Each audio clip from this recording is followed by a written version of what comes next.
चलिए आज की वीडियो में आप सभी का बहुत बहुत स्वागत है। तो आज हम पढ़ने वाले हैं 12th क्लास की ज्योग्राफी की हमारी फर्स्ट क्लास ये रहने वाली है। तो ये आपके बुक फर्स्ट मानव भूगोल के मूल सिद्धांत वाली बुक है, उसका फर्स्ट चैप्टर अपन आज देखने वाले हैं। लेसन फर्स्ट मानव भूगोल की प्रकृति एवं विषय क्षेत्र। आज से हमारे भूगोल की क्लासें स्टार्ट हो रही हैं, तो आप वीडियो को पूरा अंत तक देखें और सभी क्लासों को बिल्कुल आप क्रम वाइज देखते जाएँ। इन नोट्स के आपको PDF या नोट्स बिल्कुल आपको हमारे टेलीग्राम चैनल पर मिल जाएंगे, तो आप टेलीग्राम पे लिंक पे जाकर भी आप वहाँ से उसको देख सकते हैं, पढ़ सकते हैं क्या। तो आप हमारे टेलीग्राम पर भी ज्वाइन हो जाएं। तो देखिए फर्स्ट चैप्टर है मानव भूगोल की प्रकृति एवं विषय क्षेत्र। तो देखिए भूगोल को अंग्रेजी भाषा में जियोग्राफी कहा जाता है। भाई भूगोल को इंग्लिश लैंग्वेज में अपन क्या बोलते हैं, जियोग्राफी। कई बार क्वेश्चन पूछा गया है कि भाई भूगोल को इंग्लिश में क्या कहा जाता है, MCQs में पूछा जाता है क्या। तो ज्योग्राफी कहा जाता है। भूगोल या ज्योग्राफी शब्द सर्वप्रथम ग्रीक या यूनानी विद्वान एरिस्टोस्थेनीज द्वारा 276 ईसा पूर्व से 194 ईसा पूर्व प्रस्तुत किया गया था। तो अब यहाँ पे क्वेश्चन बन सकता है कि भाई भूगोल शब्द का सर्वप्रथम किसने प्रयोग किया था, तो एरिस्टोस्थेनीज द्वारा किया था। वो कहाँ के थे, वो ग्रीक तथा यूनान के विद्वान थे क्या। ठीक है, कब किया गया था, तो 276 ईसा पूर्व से 194 ईसा पूर्व में प्रस्तुत हुआ किया गया था। चलिए आगे देखते हैं। यूनानी विद्वान एरिस्टोस्थेनीज द्वारा सर्वप्रथम पृथ्वी के लिए भूगोल शब्द प्रस्तुत करने के कारण कुछ विद्वानों द्वारा इन्हें भूगोल का जनक भी कहा जाता है। तो भूगोल का जनक किन्हें कहा जाता है, एरिस्टोस्थेनीज को कहा जाता है। किस कारण से, क्योंकि इन्होंने सर्वप्रथम पृथ्वी के लिए भूगोल शब्द प्रस्तुत करने के कारण कुछ विद्वानों द्वारा इन्हें भूगोल का जनक भी कहा जाता है क्या। अगला है जियोग्राफी शब्द मूलतः दो शब्दों से मिलकर बना हुआ होता है, जियो प्लस ग्राफिया। इसको ग्राफो भी बोलते हैं, ग्राफ भी बोलते हैं, और लोगस भी इसको कहा जाता है। जियो का मतलब होता है पृथ्वी, और इन सब का अर्थ होता है अध्ययन करना या वर्णन करना। तो इस चीज़ को भी आप बिल्कुल नोट्स को बिल्कुल साथ के साथ ही प्रिपेयर करते जाएं। अगर आपको किसी भी टॉपिक में कोई प्रॉब्लम आती है तो आप हमें कमेंट बॉक्स में भी उसको बता सकते हैं। आप ही कमेंट का हैंड टू हैंड आंसर देके उसका सोल्यूशन दे देंगे आपको। यहाँ जियो का पृथ्वी, यहाँ पर जियो शब्द का क्या अर्थ होता है, पृथ्वी होता है, तथा ये ग्राफो शब्द का अर्थ क्या होता है, अध्ययन करना या वर्णन करना होता है। ठीक है, कई बार क्वेश्चन में पूछ लेता है भाई जियो का मतलब क्या होता है, ग्राफो का मतलब, ग्राफी का मतलब क्या होता है क्या। अतः भूगोल वह विषय है जिसमें पृथ्वी के संपूर्ण स्वरूप का अध्ययन या वर्णन किया जाता है। अतः भूगोल वह विषय है जिसमें पृथ्वी के संपूर्ण स्वरूप का अध्ययन किया जाता है या वर्णन किया जाता है, उसको अपन क्या कहते हैं, भूगोल कहा जाता है क्या। अगला है कुछ इंपॉर्टेंट पॉइंट्स हैं। तो भूगोल का जनक किसे कहते हैं, हिकेटियस महोदय को कहा जाता है, और आधुनिक भूगोल का जनक हमबोल्ट महोदय को कहा जाता है। ऊपर जब अपन एरिस्टोस्थेनीज को पढ़ रहे थे, उन्होंने कुछ विद्वानों ने उनको भूगोल का जनक कहा गया था क्या। भूगोल का जनक है हिकेटियस महोदय, आधुनिक भूगोल के जनक है अपने पास हमबोल्ट महोदय, मानव भूगोल के जनक है कार्ल रिटर, और आधुनिक मानव भूगोल के जनक है फ्रेडरिक रेडजले महोदय। ठीक है, अब इम्पोर्टेंट पॉइंट है यहाँ पे।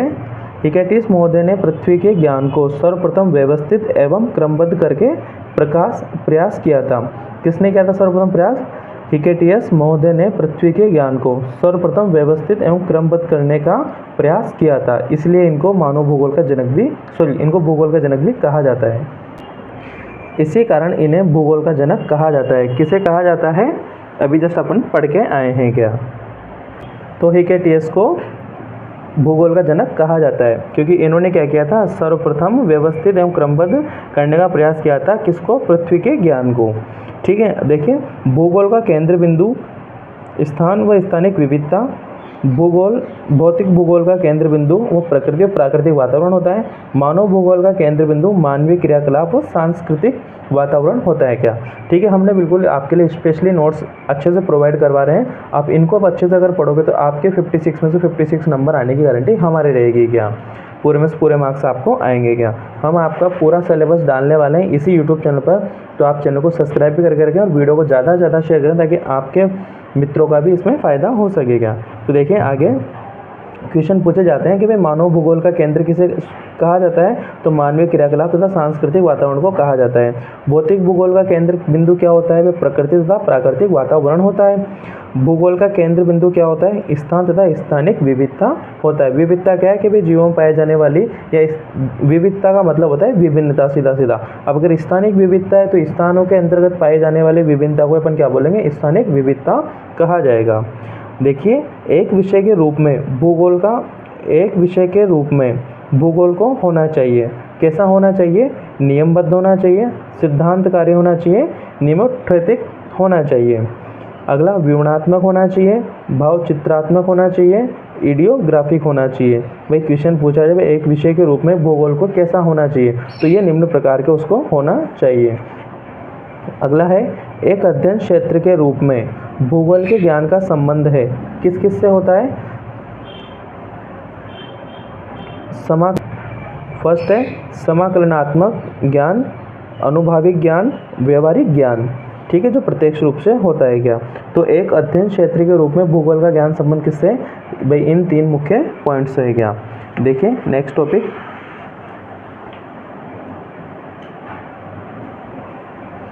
भूगोल के प्रमुख उपागम क्या है, क्रमबद्ध तथा वस्तुगत उपागम, ठीक है, ये किसने दिए थे, हमबोल्ट महोदय ने दिए थे।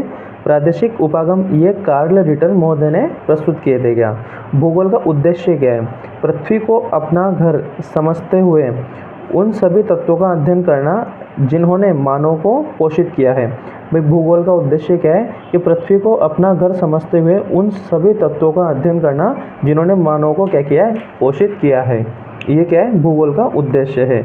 मानव भूगोल का उद्देश्य क्या है, उन सभी प्राकृतिक प्रदेश में प्रकृति एवं मानव के क्रियात्मक संबंधों को जानना क्या कहलाता है, मानव भूगोल का उद्देश्य कहलाएगा।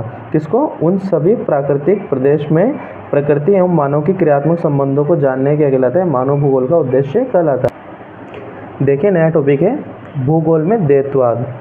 प्रकृति एवं मानव दोनों घटकों की महत्वता के कारण भूगोल में द्वैतवाद विचारधारा का जन्म हुआ। अब सीधा सीधा क्वेश्चन कई बार पूछा जाता है कि भूगोल,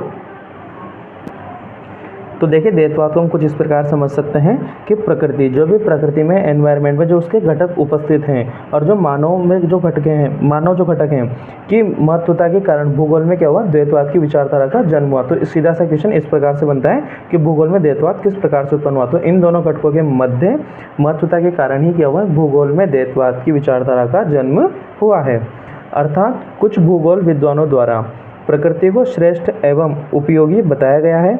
अर्थात कुछ भूगोल विद्वानों द्वारा प्रकृति को श्रेष्ठ एवं उपयोगी बताया गया है, जबकि कई विद्वानों द्वारा प्रकृति की तुलना में मानव को श्रेष्ठ व उपयोगी बताया गया है। ये क्या हुआ, ये सब मिथ ही, ये सब नियम ही क्या कर रहे हैं, भूगोल में द्वैतवाद को उत्पन्न कर रहे हैं कि भाई कुछ भूगोल विद्वानों द्वारा प्रकृति को श्रेष्ठ तथा उपयोगी बताया, जबकि कई विद्वान क्या कह रहे थे कि वे प्रकृति की तुलना में मानव क्या है, श्रेष्ठ है तथा उपयोगी है।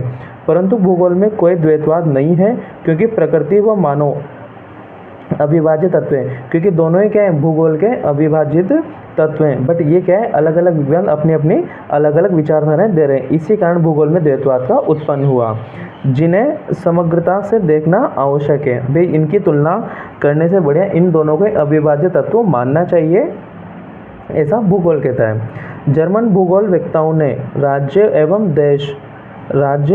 देश का वर्णन जीवित जीव जबकि परिवहन जाल का वर्णन परिसंचरण धमनियों के रूप में किया है। जर्मन भूगोल वेत्ताओं ने राज्य एवं देश का वर्णन जीवित जीव, वे राज्य देश को क्या माना, जीवित जीव माना, और परिवहन जाल का वर्णन परिसंचरण धमनियाँ। परिसंचरण क्या होता है, जिसमें प्रवाह होता है, और धमनियाँ मतलब जिसमें रक्त का प्रवाह होता है। तो इस प्रकार तो परिवहन जाल को माना, परिवहन मतलब कि किसी भी वस्तुओं को या किसी भी चीज़ को लाना ले जाना परिवहन कहलाता है। और राज्य देश क्या है, एक जीवित जीव मान लिया, ठीक है, के रूप में व्यक्त किया जाता है। तो इस वीडियो में इतना ही। अगले टॉपिक में हम पढ़ेंगे, अगली वीडियो में पृथ्वी के घटक के बारे में। तो आप बिल्कुल आपके स्टेप बाय स्टेप हम प्लेलिस्ट बना देंगे, तो उसमें आप सभी चैप्टर्स आपको मिल जाएंगे, बिल्कुल क्रम वाइज क्लास भी बिल्कुल उसमें नंबरिंग से आपको देखने को मिल जाएंगे। तो आप बस चैनल पर बने रहिए और अपने 12th की जर्नी को बहुत अच्छे से स्टार्ट कीजिए, और अपन लास्ट में बिल्कुल आपको 56 में से 56 नंबर दिलाने की पूरी कोशिश करेंगे। इसी क्लास के दौरान आपको इम्पोर्टेंट क्वेश्चंस प्रैक्टिस सीट वगैरह भी आपको अवेलेबल करवा दी जाएगी। आप बस हमारे टेलीग्राम चैनल से जुड़े रहिए। तब तक धन्यवाद।